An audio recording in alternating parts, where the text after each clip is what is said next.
குருவே சரணம். மத்வ பரம்பரையில் இசை எப்போதும் ஒரு முக்கிய பங்கை வகித்து வந்துள்ளது. இன்றளவும் ராயர் மடங்களில் பக்தர்கள் பாடல் பாடி குருராயரை ஆராதித்து வருவதை நாம் காணலாம். அப்படி இசைக்கும் மத்வ மதத்துக்கும் ஒரு பிணைப்பு உண்டு. 11 மற்றும் 12ஆம் நூற்றாண்டுகளில் மத்வ ஞானிகள் துவைத தத்துவத்தின் கோட்பாடுகளை போதிப்பதற்காக எப்போதுமே இசையை பெரிதும் பயன்படுத்தி வந்துள்ளனர். மத்வருக்கு பிறகு அவரது நேரடி சீடர்களில் ஒருவரான நரஹரி தீர்த்தர் அவர் தேவ நாமங்களை இயற்றும் மரபை தொடங்கினார். இதனைத் தொடர்ந்து முழுபாகல் மடம் மற்றும் வியாசராஜர் மடம் ஆகியோர் இதை தொடர்ந்து ஃபாலோ பண்ணிட்டு இருந்திருக்காங்க.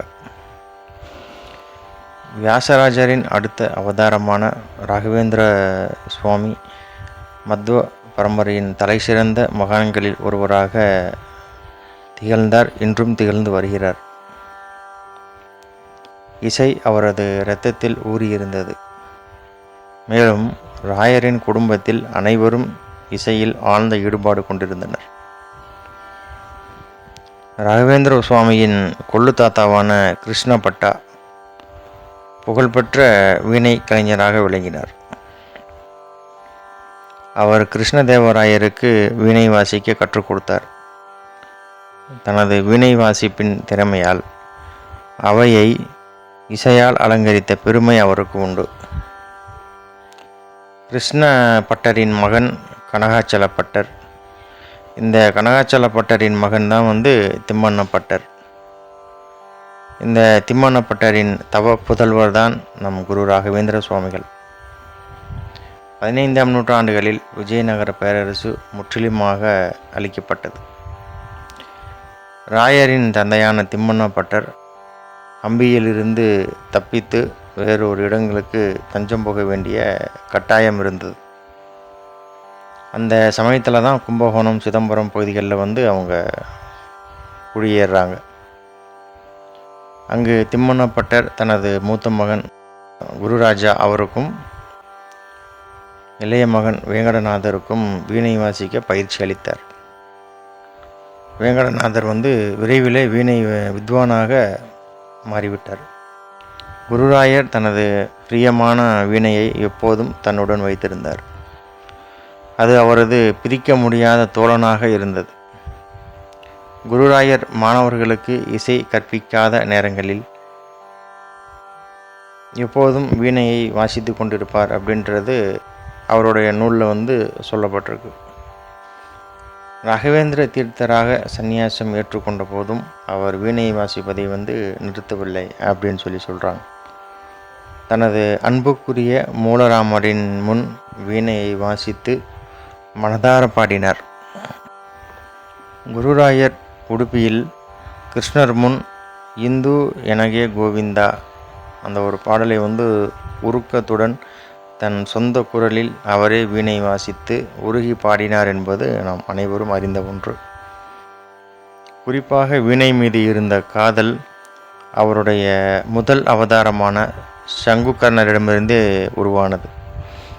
ஹம்பிக்கு அருகில் உள்ள நவபிருந்தாவனத்தில் பிரம்மாவுக்காக மலர்களை பறித்து கொண்டிருந்த போது வீணையிலிருந்து ஒலித்த இனிய நாதத்துடன் கூடிய ஒரு மெல்லிசை குரலால் அவர் கவரப்பட்டார். பின்னர் பாடிக்கொண்டிருந்தது பிரம்மாவின் மனைவியான சரஸ்வதி தேவி என்பதை அவர் கண்டறிந்தார். சரஸ்வதி தேவியின் குரலில் இருந்த மெல்லிசையும் வீணையின் ஒலிகளும் சங்குகர்ணரின் மற்ற அவதாரங்களிலும் நிலைத்திருந்தன. அதேபோல் பிரகலாதன் லீலாவதியின் வயிற்றில் இருந்தபோது ஹரி தனது தம்பூதிரியை மீட்டி பாடினார்.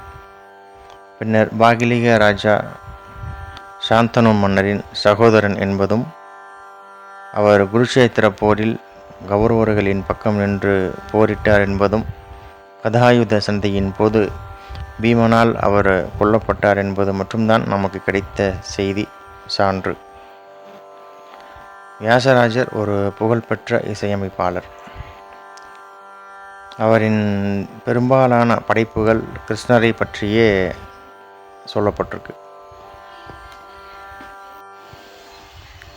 வியாசராஜர் கிருஷ்ணா நீ பேகனே பாரோ என்ற படைப்பு 5 நூற்றாண்டுகள் கடந்து இன்னும் பிரபலமாக ஒரு மேடை பாடல்கள் எல்லாரும் பாடக்கூடிய ஒரு புகழ்பெற்ற ஒரு பாடலாக இன்றைக்கும் பாடிட்டுருக்காங்க. இவ்வாறு ராயர் தனது முந்தைய அவதாரங்களிடமிருந்து இசை மீதான காதலால் பெற்றார். குருராயர் ஒரு சிறந்த பேச்சாளராகவும் விவாத திறமையாளராகவும் விளங்கினார். விவாதங்களில் அவர் தன் போட்டியாளர்களை எளிதில் விஞ்சக்கூடியவராக இருந்தார். மேலும் காந்தத்தை போல மக்களை தன்பால் ஈர்க்கும் ஆளுமை அவரிடம் இருந்தது. இதுபோன்று வியாசராஜரும் ராகவேந்திர சுவாமிகளும் இசையின் மீது கொண்ட காதலால் தனக்கு பிறகு விஜயதாசர், ஜெகநாததாசர், கோபாலதாசர் போன்ற தாச சாகித்யர்களை ஊக்குவித்தனர் அப்படிங்கிறது நம்மளுக்கு சொல்லப்பட்டிருக்கிற செய்திகள். ராயர் வீணை வாசிக்க ஆரம்பிச்சிட்டார் அப்படின்னா மெய்மறந்து அவரே மறந்து மெய்மறந்து வாசிக்க ஆரம்பிச்சிருவார் அப்படின்னு சொல்லிட்டு சொல்லப்பட்டிருக்கு. அவர் வாசிக்கிற அந்த ஒரு இசை ராகம் அந்த இதெல்லாம் பார்த்திங்கன்னா அதை கேட்குறவங்களுக்கும் பார்த்திங்கன்னா மெய்மறந்து போயிடுவாங்க அப்படிங்கிற ஒரு செய்தியும் நம்மளுக்கு சொல்லப்பட்டிருக்கு. அப்படி ஒரு வீணை வாசிப்பதில் வித்வானாகவும் வல்லவராகவும் ஜாம்பவானாகவும் திகழ்ந்தவர் தான் நம் போற்றுதலுக்குரிய குருராஜர்.